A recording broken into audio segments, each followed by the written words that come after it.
Hey everyone, this is Lisa Pulliam coming to you from my backyard again. On the last video, I shared with you about how I am such a little white light girl, and I keep white lights across my backyard year round. And so since it's starting to be dusk and the lights have come on, I decided to sit back here this afternoon or this evening and make this video for you. And so here we are, enjoying a beautiful evening. And we're diving into the third week of a 4-part series called Step into the Woman You Were Created to Be. And the last 2 weeks, we are covering the acronym STEP. So week 1 was the letter S for stillness. The week 2 was the letter T for the word toward. And you can find those two video lessons on my website at stepwithlisa.com. Click the Reflections tab, and you should find those if you happen to miss them. But step into the woman you were created to be. Step stillness toward your enthusiastic purpose. Tonight, I am so jazzed about the letter E, week 3, the word enthusiasm or enthusiastic. I believe that this one word, this one quality and attribute will set your life apart in attracting the relationships, the success in business, and the significant life that you desire. So here we go.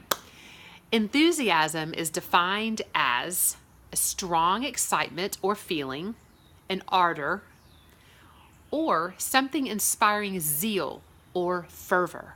I love the word zeal and fervor. They just suggest such an internal passion and excitement about life or whatever it is that you're into at that time.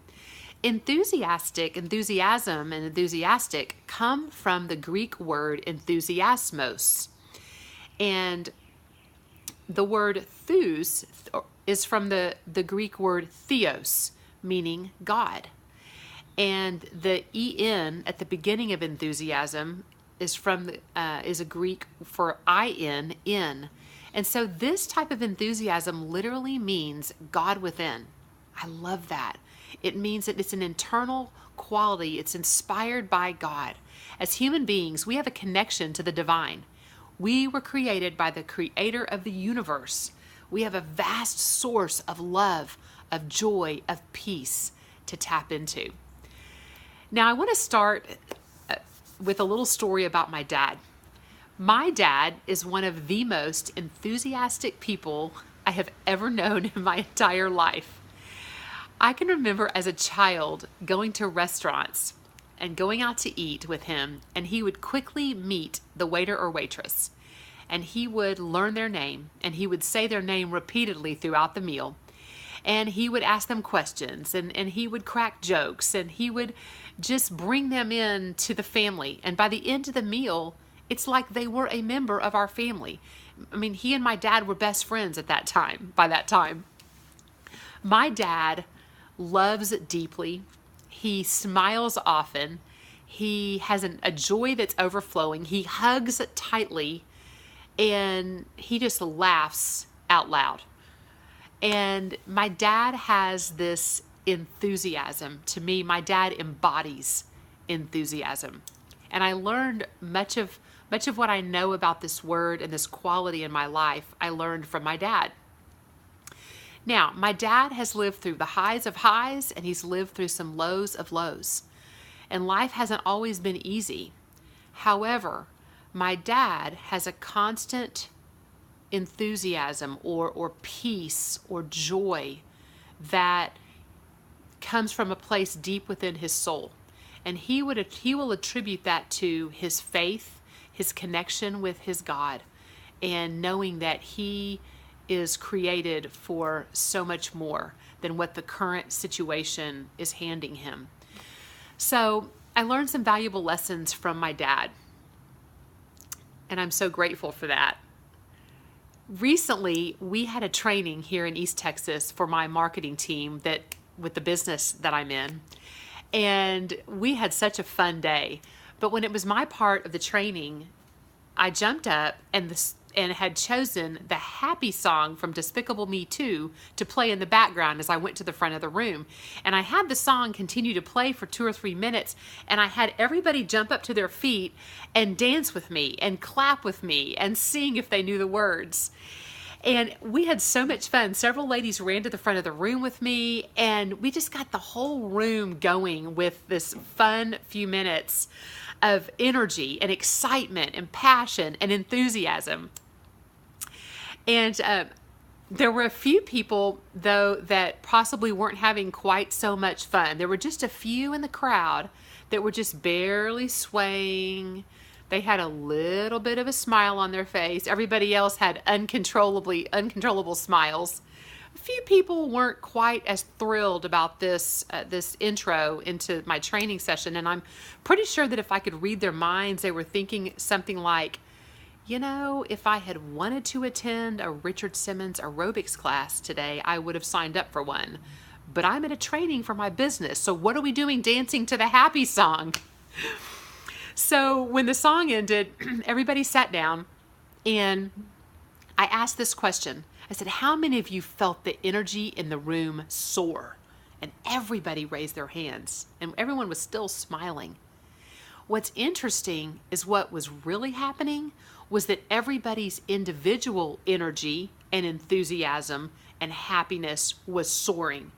And the individual energies that were soaring created a room full of this electric atmosphere. So I want to ask you a question.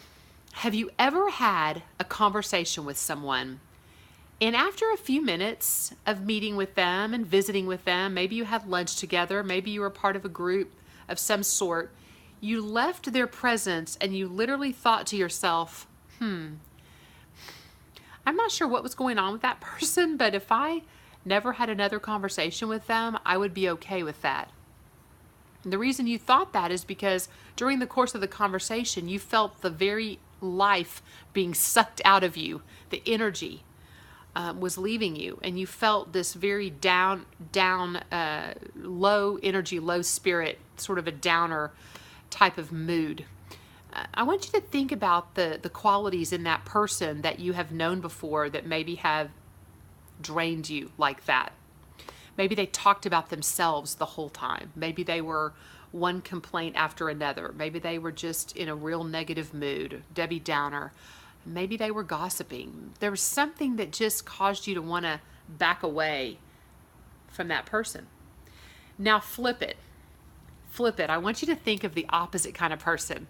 I want you to think of a person that you know, that you are drawn to, that you are attracted to, that when you are in their presence, that when you've had even a brief conversation, you leave from them thinking, I like them. I want to spend more time with that person. I want to surround myself with those types of people in my life. They were a people magnet. We all know people magnets. What qualities does a people magnet have? Well, they have a joy. They have a positive attitude. Maybe they ask you questions, genuine questions about you. They're interested in you, your life, your family, the journey that you are on. They have an excitement about their own journey in life, and it just feels contagious to be around them. Maybe they are just funny and they make you laugh, and they love bringing laughter to other people. Whatever those qualities are, I'm pretty sure enthusiasm would be at the top of the list. Now, we all know that life is not always happy. We all have experienced the highs and the lows of life. And I'm not talking about having this fake happiness where we're just running around singing the happy song all day, every day, pretending like nothing's wrong. That's not the kind of enthusiasm I'm talking about. I'm talking about a genuine connection to your deeper self, to your God, to the Creator, and to the knowledge that you were put on this earth for more than just yourself. You see, when I started to realize a few years ago that this life was not all about me and my comfort and my happiness, that this life, that I was put here on this earth to be a blessing to other people, to love, to care, to hug, to smile, to stop and shake hands with even the least of these. When I started to realize that everywhere I go, I was passing by people who needed a smile, who needed a handshake, who might need a friend or an encouraging word. Even if I'm standing in line at a Walmart, sometimes just turning around and greeting the person behind me. I might be the only person that greeted them with a smile all day long. So you never know whose life you're going to touch. And to me, in my life, the experience I have had, the journey that I believe God has had me on, enthusiasm has been the one thing that has carried me through at the top of the list. The one most important key quality is enthusiasm, an inner joy, having a zeal for life, knowing that life is bigger and that this plan and purpose is bigger than what I am living in right now, and that I'm here to be a blessing to other people around me. Enthusiasm. Step into the woman you were created to be. Have a wonderful day.